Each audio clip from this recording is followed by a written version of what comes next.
성도님들, 하나님께서 우리에게 이제 원칙이다라고 하시는 것 중 가장 중요한 거 하나는 하나님은 눈에 보이는 것보다 배후에 있는 그 마음을 중요하게 여기신다라는 겁니다. 아마 예수님의 말씀 중에 가장 대표적인 것이 산상수훈인데, 우리 산상수훈에 보면 그런 말씀을 하시죠. 살인하지 말라라는 것보다 마음으로 살인하지 마라. 간음하는 것보다 마음으로 간음하지 마라. 이런 이야기들을 하시죠. 왜 그렇습니까? 주님은 단순히 행위를 중요하게 여기시는 분이 아니라 그 뒤에 있는 마음을 중요하게 여기시는 분이시기 때문입니다.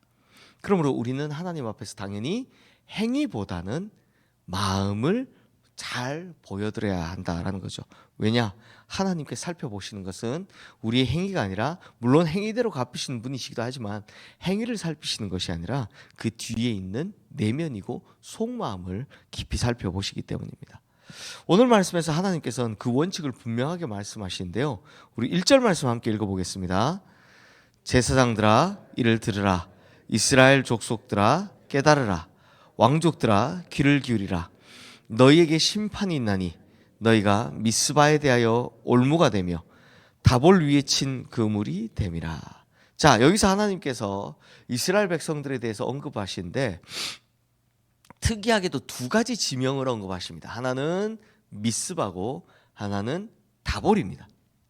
그러면 하나님께서 왜 미스바와 다볼을 언급하셨을까? 그리고 왜 그것들이 너희에게 올무가 되고 그물이 됐다라고 말씀하시는 걸까? 이 미스바와 다볼은요, 이스라엘 백성들에게는 굉장히 기억에 남는 기념비적인 장소이기 때문입니다. 먼저 미스바 하면 떠오르는 사람이 누군지 혹시 아십니까? 바로 사무엘입니다. 사무엘. 우리 저기 옛날 한참 막 기도원에서 이렇게 뭐 그 포스터 붙여놓고 막 기도원오라고 할 때 보면 이런 거 많이 붙어 있었죠. 미스바, 대각성, 뭐 집회, 뭐 이런 것들 많이 붙어 있었죠. 그 왜냐? 사무엘이 이스라엘 백성들을 한참 이 위기에 왔을 때 미스바에다 모아놓고 대각성 집회를 했기 때문입니다. 회개를 선포했죠. 그래서 그들의 행위를 또 고치고 하나님께 돌아가자라면서 이 미스바에서 대각성 집회를 한 적이 있습니다. 그래서 그 다음부터 우리 대각성 집회가 올 때마다 항상 이 미스바라는 이름을 사용합니다.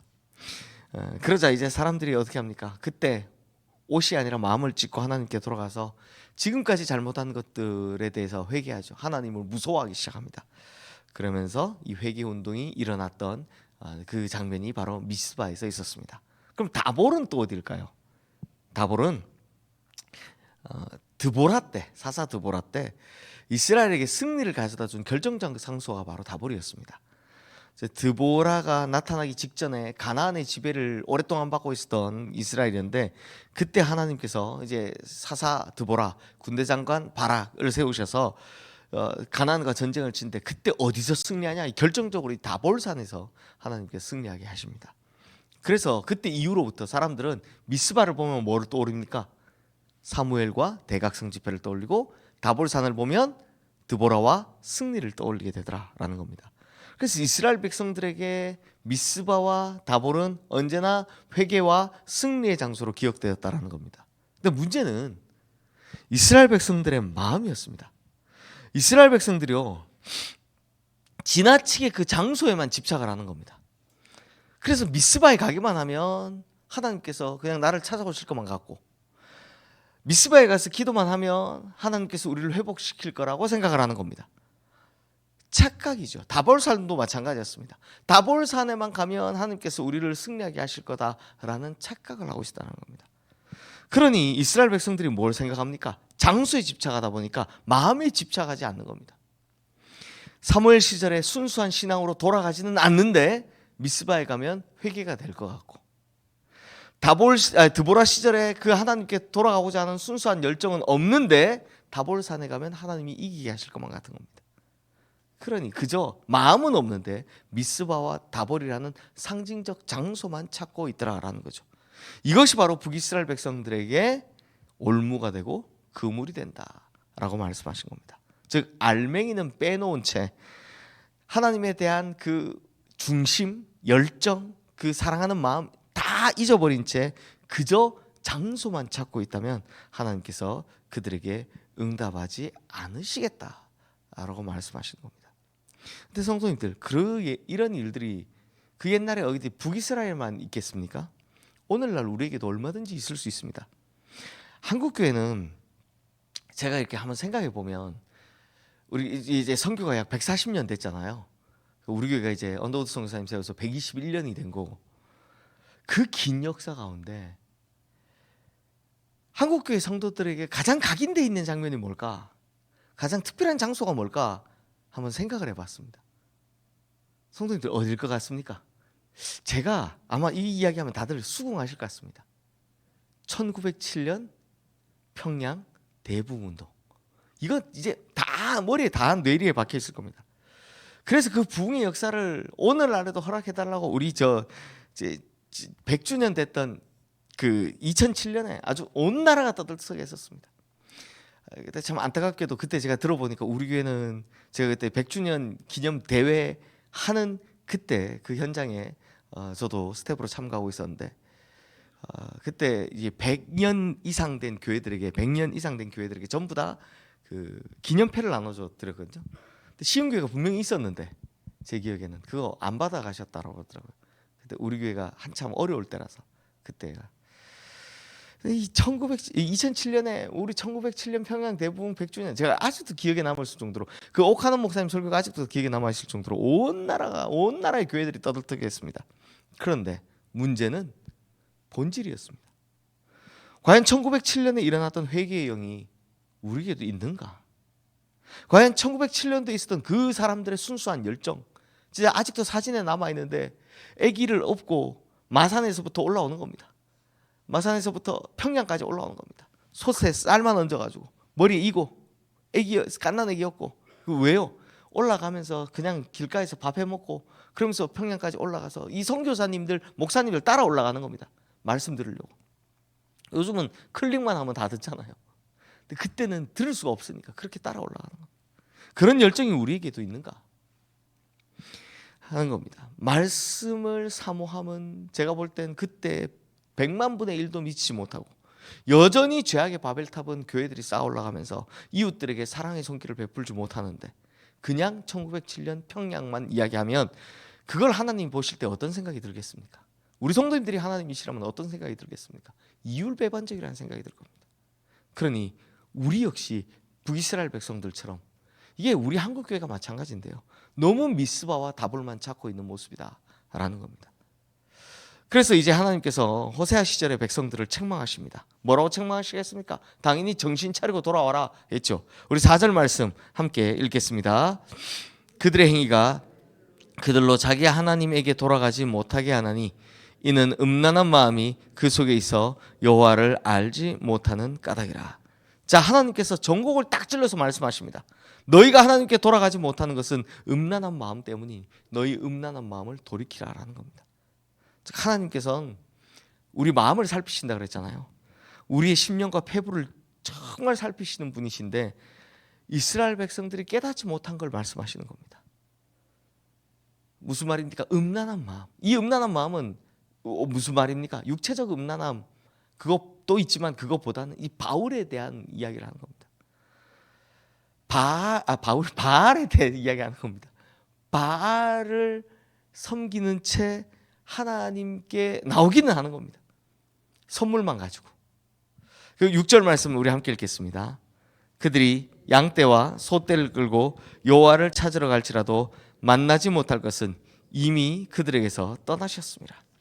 자, 여기 보면 양떼와 소떼를 가득 안고 여호와 하나님께 돌아간다 치더라도 하나님께서는 돌아보지 않으신다고 합니다. 왜요? 그 마음은 없거든요. 백성들이 그 마음은 없기 때문입니다. 마음이 이미 떠났는데 소와 양을 아무리 가져온들 하나님이 그걸 기뻐하시겠냐라는 겁니다. 사랑하는 성도님들, 중요한 건 하나님께서는 언제나 우리의 마음을 살펴보시는 분이십니다. 그렇다면 하나님 앞에 우리 마음은 어떻습니까? 하나님 앞에서 우리의 마음이 티없고 흠없이 정결하다 말할 수 있겠습니까? 우리 마음 깊은 곳까지 다 보시는 하나님 앞에 우리가 부끄러울 것 없다고 할 수 있겠습니까? 적어도 저는 아닙니다. 그렇게 못할 것 같습니다. 마지막으로 하나님께서 이스라엘 백성들에게 이렇게 말씀하십니다. 우리 15절 말씀 함께 읽겠습니다. 그들이 그 죄를 뉘우치고 내 얼굴을 구하기까지 내가 내 곳으로 돌아가리라. 그들이 고난 받을 때 나를 간절히 구하리라. 자, 하나님께서는 이스라엘 백성들이 하나님의 얼굴을 구하기까지 나오지 않았다라고 말씀하십니다. 성경 곳곳에 보면 하나님께서 재미있는 표현으로 자주 하나님의 손과 얼굴을 대비해서 말씀하시죠.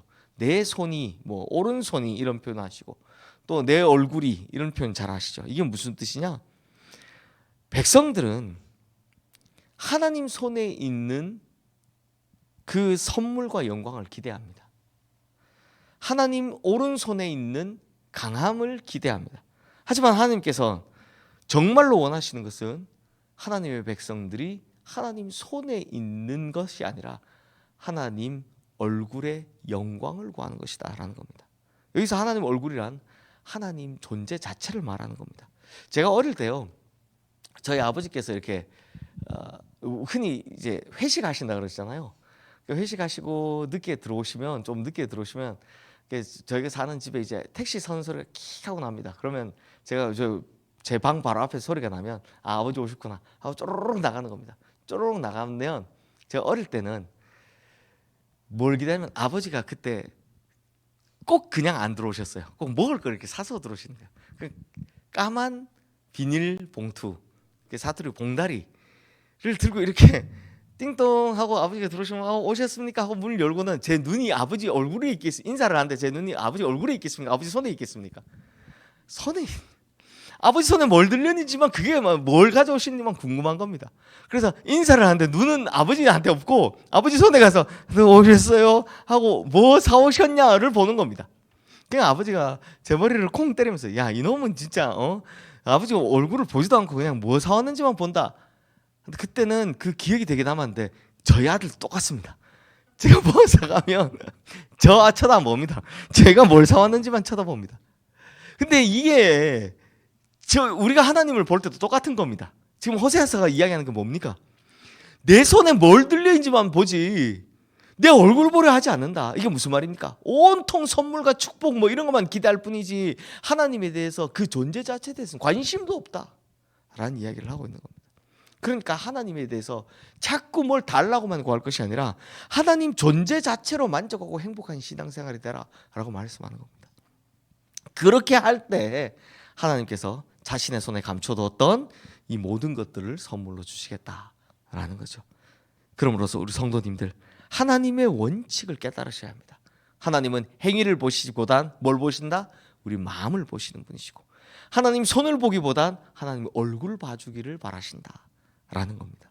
이 원칙을 깨닫고 진심으로 하나님께 먼저 돌아가시는 우리 성도님들 되시기를 주님의 이름으로 축원합니다.